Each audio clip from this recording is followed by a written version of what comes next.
प्राचीन काल की बात है। एक युवक के प्रेम ने एक राजा को मौत से टकराने पर विवश कर दिया। जी हाँ, कुछ इसी घटना का विवरण हम इस कहानी में आज सुनने जा रहे हैं। So hello and welcome to कहानियों का पिटारा बाय अंजू में। फ्रेंड्स, हम बात कर रहे हैं सिंहासन बत्तीसी की, और इसी कड़ी में आज हम एक नई कहानी लेकर आए हैं। और ये कहानी 10वीं पुतली प्रभावती ने सुनाई, जिसका नाम है विक्रमादित्य और राजकुमारी का विवाह। तो चलिए शुरू करते हैं। एक बार राजा विक्रमादित्य शिकार खेलते खेलते अपने सैनिकों की टोली से काफ़ी आगे निकल गए और जंगल में भटक गए। उन्होंने इधर उधर काफ़ी खोज की, लेकिन उनके सैनिक उन्हें नज़र नहीं आए। उसी समय उन्होंने देखा कि एक सुदर्शन युवक पेड़ के ऊपर चढ़ा हुआ है और एक शाखा से उसने एक रस्सी बांधी है और रस्सी का फंदा बनाकर उसमें अपना सर डालकर झूल गया है। विक्रम समझ गए कि ये युवक आत्महत्या कर रहा है। उन्होंने युवक को नीचे से सहारा देकर फंदा उसके गले से निकाला और उसे डांटा कि आत्महत्या न सिर्फ पाप और कायरता है, बल्कि अपराध भी है। इस अपराध के लिए राजा होने के नाते वे उसे दंडित भी कर सकते हैं। युवक उनकी रोबीली आवाज़ और वेशभूषा से ही समझ गया था कि वे राजा हैं, इसीलिए भयभीत हो गया। राजा ने उसकी गर्दन सहलाते हुए कहा कि वह एक स्वस्थ और बलशाली युवक है, फिर जीवन से निराश क्यों हो गया? अपनी मेहनत के बल पर वह आजीविका की तलाश कर सकता है। उस युवक ने उन्हें बताया कि उसकी निराशा का कारण जीविकोपार्जन नहीं है और वह विपन्नता से निराश होकर आत्महत्या का प्रयास नहीं कर रहा था। राजा ने जानना चाहा कि कौन सी ऐसी विवशता है जो उसे आत्महत्या के लिए प्रेरित कर रही है। उसने जो बताया वह इस प्रकार है। उसने कहा कि वह कलिंग का रहने वाला है तथा उसका नाम वसु है। एक दिन वह जंगल से गुजर रहा था कि उसकी नज़र एक अत्यंत सुंदर लड़की पर पड़ी। वह उसके रूप पर इतना मोहित हुआ कि उसने उससे उसी समय प्रणय निवेदन कर डाला। उसके प्रस्ताव पर लड़की हंस पड़ी और उसने उसे बताया कि वह किसी से प्रेम नहीं कर सकती, क्योंकि उसके भाग्य में यही बदा है। दरअसल वह एक अभागी राजकुमारी है, जिसका जन्म ऐसे नक्षत्र में हुआ कि उसका पिता ही उसे कभी नहीं देख सकता। अगर पिता ने उसे देखा तो तत्क्षण उसकी मृत्यु हो जाएगी। उसके जन्मते ही उसके पिता ने नगर से दूर एक सन्यासी की कुटिया में उसे भेज दिया और उसका पालन पोषण उसी कुटिया में हुआ है। उसका विवाह भी उसी युवक से संभव है जो असंभव को संभव करके दिखा दे। उस युवक को खौलते हुए तेल के कड़ाहे में कूदकर जिंदा निकलकर दिखाना होगा।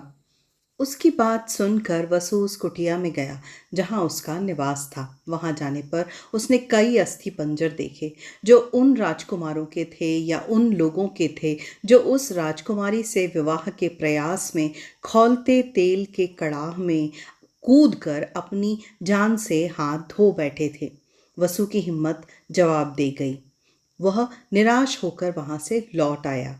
उसने उसे भुलाने की लाख कोशिश की, लेकिन उसका रूप सोते जागते उठते बैठते हर वक्त उसके आंखों के सामने आ जाता है। उसकी नींद उड़ गई है।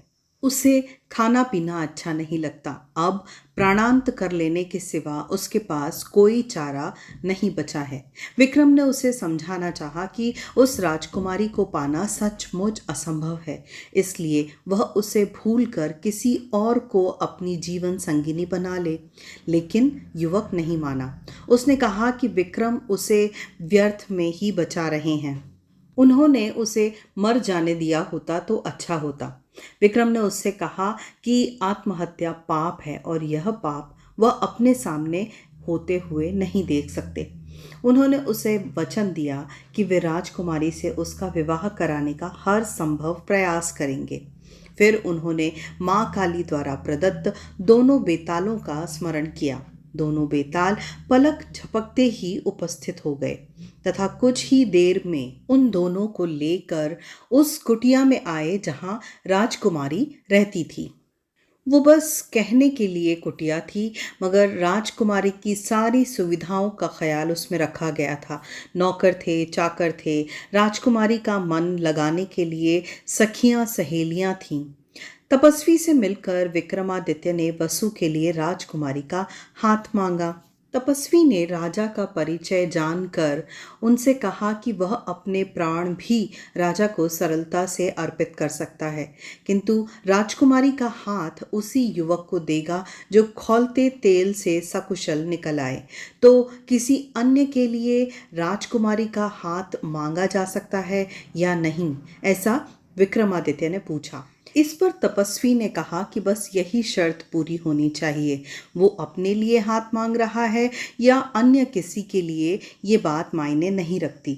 उसने राजा को विश्वास दिलाने की कोशिश की कि इस राजकुमारी को कुंवारा ही रहना पड़ेगा।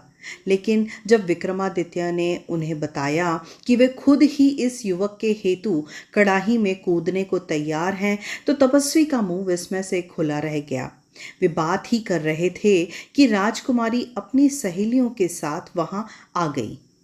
वो सचमुच अप्सराओं से भी ज्यादा सुंदर थी। अगर युवकों ने खौलते कड़ाह में कूदकर प्राण गंवाए तो कोई गलत काम नहीं किया।